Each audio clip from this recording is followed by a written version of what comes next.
बिस्मिल्लाहिर्रहमानिर्रहीम। अस्सलाम वालेकुम। वेलकम टू गुल फूड सीक्रेट। फ्रेंड्स, आज मेरे किचन में बन रहे हैं गुजराती आलू, जो कि बहुत आसानी से और बहुत मज़ेदार बनने वाले हैं। तो फ्रेंड्स, देखते हैं कि ये गुजराती आलू कैसे बनते हैं और इनके बनाने के लिए हमें किन किन चीज़ों की ज़रूरत है। हाफ कप मैंने यहाँ ऑयल जो है वो पैन में डाल के रख दिया है। 1 टीस्पून मैंने इसमें सफ़ेद ज़ीरा ऐड किया है और 1 टीस्पून ही मैंने इसमें राई शामिल की है। अब मैं इसे अच्छे से फ्राई कर लूँगी। फ्लेम आपने लो रखनी है ताकि हमारे जो ये राई और ज़ीरा है ये जल ना जाएं। तो ये देखिए, ये दोनों चीज़ें फ्राई हो चुकी हैं। अब मैं इसमें साबुत लाल मिर्चें ऐड करूँगी 3 से 4 अदद, और इन्हें भी फ्राई कर लूँगी।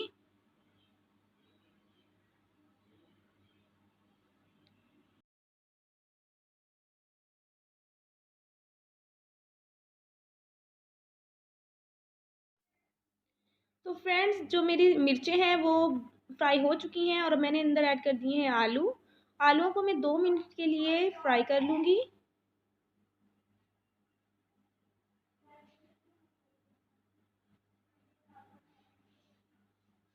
तो फ्रेंड्स, आलू जो हैं वो मेरे अच्छे से फ्राई हो चुके हैं। अब मैं इसके अंदर पाउडर मसाले ऐड करूँगी। 1 टीस्पून मैंने इसमें ऐड किया है रेड चिली पाउडर। नमक आप अपने टेस्ट के मुताबिक ऐड कर सकते हैं। 1 टीस्पून मैंने इसमें हल्दी पाउडर ऐड किया है और मैं इन्हें अच्छे से मिक्स कर लूँगी मसालों को आलू के अंदर।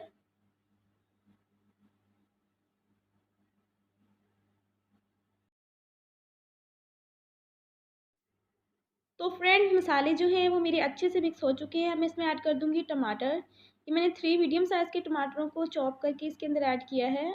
आप टमाटरों की जगह इमली का रस भी ऐड कर सकते हैं। हाफ़ कप आप इसमें इमली का रस ऐड करें। फ्रेंड्स, मैं इसमें पानी ऐड नहीं करूँगी, बल्कि मैं इसे कवर करके 10 मिनट के लिए लो फ्लेम पर पकाऊँगी।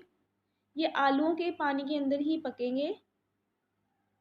तो फ्रेंड्स, दरमियान में आप चमचा चलाते रहें इसके अंदर, इसको देखते रहें कि ये नीचे ना लगें।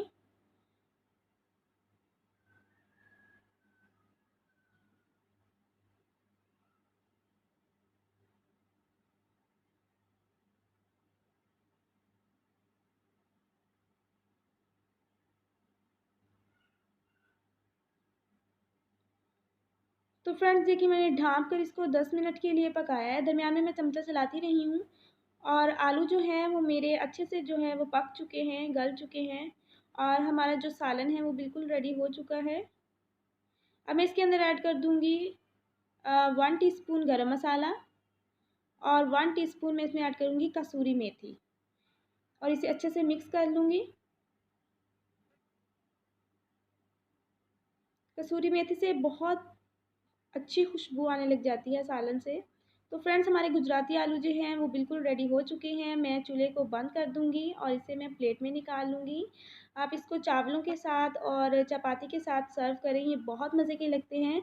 तो फ्रेंड्स, अगर आज आपको आज की ये रेसिपी पसंद आई हो गुजराती आलूओं की, तो प्लीज़ फ्रेंड, मेरी वीडियो को लाइक कीजिएगा, शेयर कीजिएगा और कमेंट्स बॉक्स में मुझे बताइएगा कि आपको आज की रेसिपी कैसी लगी है।